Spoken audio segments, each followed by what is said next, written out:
नमस्कार, आप देख रहे हैं स्काई इंडिया टीवी। मैं हूं आपके साथ अनुष्का।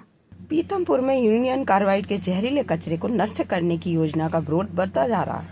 इस पर इंदौर के महापौर पुष्पमित्र भार्गव ने गंभीर पुनर्विचार की आवश्यकता बताई है। उन्होंने कहा कि इस प्रक्रिया को रोकने के लिए शासन से चर्चा और न्यायालय में अपील की जाएगी। महापौर ने पीथमपुर की जनता की चिंताओं को प्राथमिकता देने पर जोर दिया।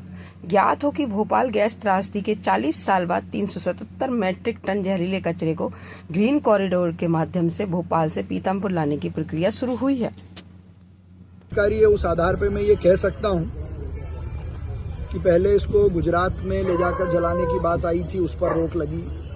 फिर इसको जर्मनी भेजने की बात आई थी, उस पर भी रोक लगी। 2 दिन से लगातार अखबारों में इस बारे में हम पढ़ रहे हैं।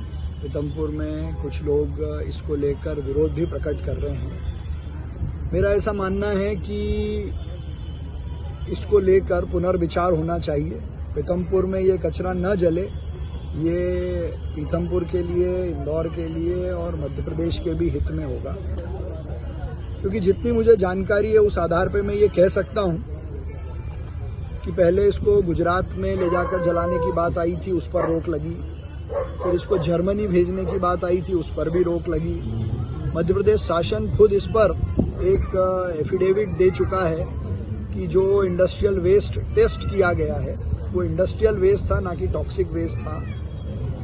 अब चूंकि मामला पूरा माननीय न्यायालय के समक्ष है और माननीय न्यायालय के आदेश से कचरा भोपाल से पीथमपुर ट्रांसफर होगा, तो मैं तो पीथमपुर के हित में, पीथमपुर के पर्यावरण के हित में, क्योंकि पहले से ही वहाँ इंडस्ट्रियल एरिया है,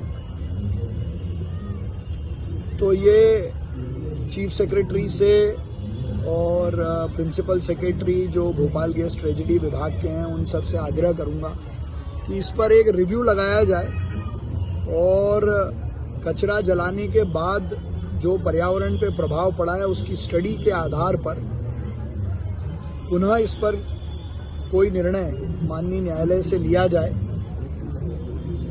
और पीथमपुर के जो लोग हैं उनके पक्ष को भी एक बार सुना जाए।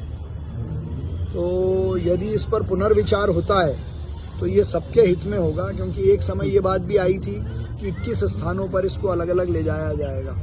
तो केवल इंडस्ट्रियल वेस्ट जलाने से जो दुष्प्रभाव वहाँ लोगों ने बताए हैं, और अगर ये यूनियन कार्बाइड का मिथाइल आइसोसाइनाइड वाला जो गैस का वहाँ जो कचरा हमारी भोपाल गैस ट्रेजेडी का पिछले 40 सालों से वहाँ रखा है वो यहाँ जलता है, तो इस पर सबको एक बार पुनर्विचार करना चाहिए, बात करना चाहिए और पीथमपुर के लोगों के साथ हम भी खड़े हुए हैं। Thank you sir.